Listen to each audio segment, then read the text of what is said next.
Singer మంగ్లీపై case నమోదు, 10 కోట్ల cheating, మరో వివాదంలో చిక్కారంటూ లేటెస్ట్ అప్డేట్ అయితే రావడం జరిగిందండి. అసలు ఈ వివరాలు ఏంటనేది మనం వీడియోలో తెలుసుకుందాం. వీడియోని చివరి వరకు చూడండి, స్కిప్ చేయకుండా పూర్తి ఇన్ఫర్మేషన్ అయితే అర్థమవుతుందనమాట. మరోసారి ఛానల్ వస్తే తప్పకుండా సబ్స్క్రైబ్ చేసుకోండి. చూస్తున్నారు కానీ లైక్ చేయడం మర్చిపోతున్నారు. వెంటనే లైక్ చేయడం వీళ్ళకైతే వెళ్ళిపోదామండి. ఒక సింగర్ మంగ్లీ అలియాస్ సత్యవతికి బిగ్ షాక్ తగిలిందనమాట. అసలు ఏం జరిగింది చూసుకున్నట్లయితే, వ్యాపార పెట్టుబడుల పేరుతో సుమారు 10 కోట్ల మేర మోసం చేశారంటూ పంజాగుట్ట పోలీసులు మంగ్లీ పైన సోదరుడు శివతో పాటు మరో ముగ్గురిపైన కేసు నమోదు చేశారు. మైక్రో ఫైనాన్సు, అదేవిధంగా వ్యాపార పెట్టుబడులతో సుమారు 100 మంది అమాయక బాధితుల నుంచి 10 కోట్ల పైగా వసూలు చేశారని చెప్పేసి ప్రధాన ఆరోపణ. వ్యాపారంలో పెట్టుబడులు పెడితే అధిక లాభాలు ఇస్తామని నమ్మించి ఆ సొమ్ము సేకరించినట్టు తెలుస్తుంది.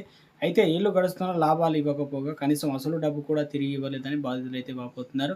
మంగ్లీ టీము బెదిరింపులు. బాధితుల తరపున ఈ నిధులు వెనక్కి ఇవ్వాలని నిలదీసిన లాయర్ సుబ్బారావును మంగ్లీ టీము బెదిరించినట్లు ఫిర్యాదులో పేర్కొన్నారు. మంగ్లీ, ఆమె సోదరుడు శివ మరికొందరు తనకు ఫోన్ చేసి తీవ్రంగా హెచ్చరించారని, తనను రోడ్డు ప్రమాదంలో చంపేస్తామంటూ భయపెట్టారని సుబ్బారావు పోలీసులకు తెలిపారు. తనకు వీరి వల్ల ప్రాణహాని ఉందని ఆయన ఫిర్యాదులో వివరించారు. న్యాయవాది సుబ్బారావు మేరకు పంజాగుట్ట పోలీసులు మంగ్లీ ఏఫైగా ఆమె సోదరుడు శివతో పాటు మరో ముగ్గురిపైన బిఎన్ఎస్ సెక్షన్ వచ్చేసి ఇక్కడ 351 సబ్సెక్షన్ 2, 352 కింద కేసును నమోదు చేశారు. ఈ కేసులో దర్శకుడు వేణు ఊడుగుల పేరు కూడా వినిపిస్తుంది.